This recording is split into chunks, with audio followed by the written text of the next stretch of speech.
Look at this shit. See how it's sitting sideways? Probably not because it's dark, but that tire is fucked. You guys got four-wheelers? This is the shit that holds me up. Oh, I got a message. Go away. It doesn't hold me up. It's just, this is the shit I deal with daily. You know, owning a house, outdoor wood stove, land, shit like that. If you don't have a house, let me just get my hand waving around here.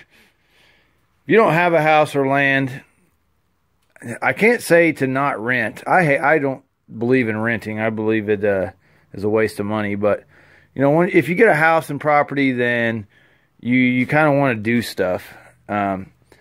This is my 300 Honda 4Trax 4x4. I think it's like a 2000 or a 99 or something like that. I bought it, got a shitty deal on it. I paid like $1,300 and the damn thing blew up on me. I had to pay $1,000 to get it rebuilt.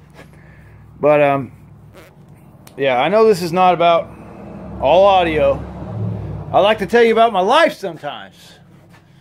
How grand it is. And my beer. Look at that. Champagne Velvet. Made near me in Bloomington, Indiana. Beautiful beer. Anyway, so, you know, work all day. I'm a plumber, so I have a shitty job. Pun intended.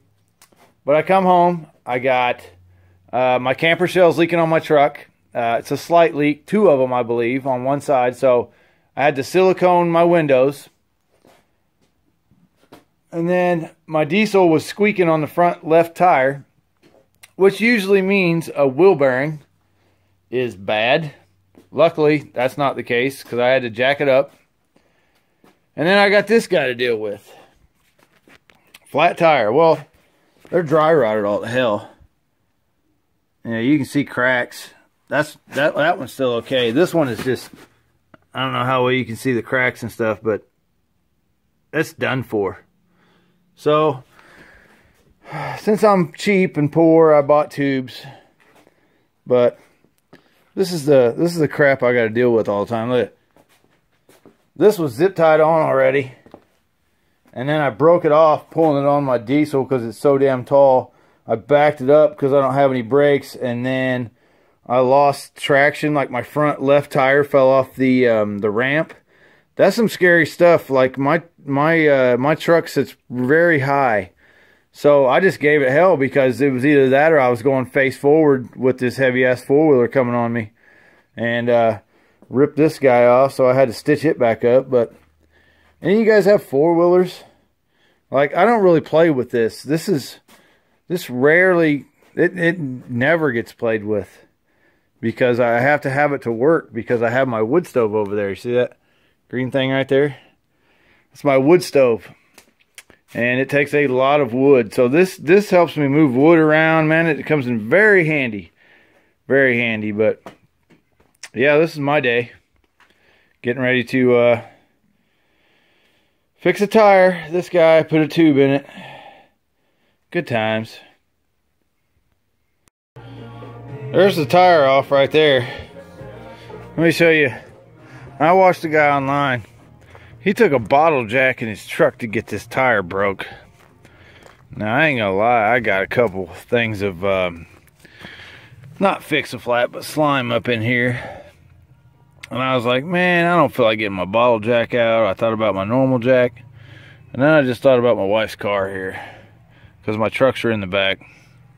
I just ran it over on each side. This one was a little harder. The other side, I got it right up on here next to the rim, and it popped. This side, I had to run it over, back up, turn it, run it over. But I mean, look at all that crap in there. Look, it shot all over my wife's tire like a freaking load from a dude who ain't got none in, I don't know, a month. Yeah. It's all floppy now. Look at all that shit in there. I gotta clean all that crap off. I hope this shit ain't for nothing. Good times. Look at this crap. Look at this.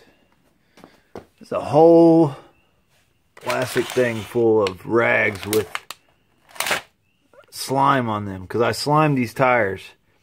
When you slime tires, that shit is everywhere. And you should probably clean all that out before you put in a tube. Got the tube here. Hopefully the freaking thing fits. I'm going to be pissed. Yeah. So most guys I seen took it all the way off.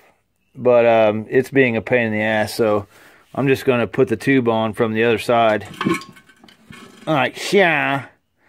And put it through there and cram it up in there and hopefully don't mess anything up. Because fuck it, you know. Look at it. My four-wheeler's crippled. I need to fix it. So what I did was I was popping the other side off and then I realized I was fucking up. And so I went through a lot of shit to get this back on the other side of here on both sides. Check this out.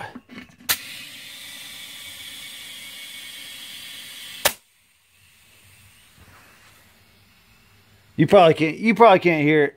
It's fucking leaking. Yeah. Yeah, it's fucking leaking.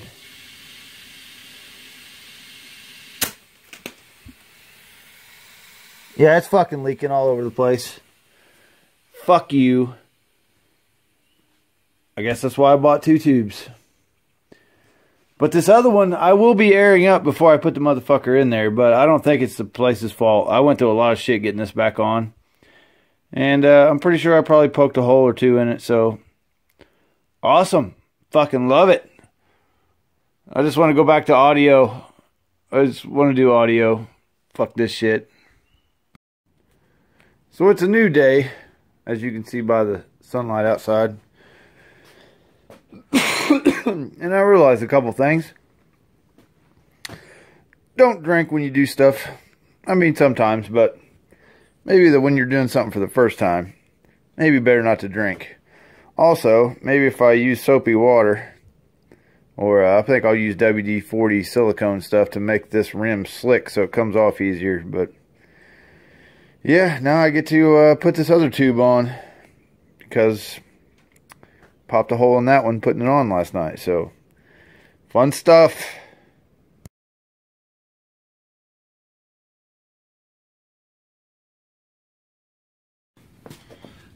So there you have it. I don't know how you seeing me. Maybe the right spot, maybe not, I don't know. Figured I'd show you some more shit that I go through in real life. It's just life, man. Not all car stereos, unfortunately. Maybe one day I'll win the lottery and it'll be all car stereos. I don't know.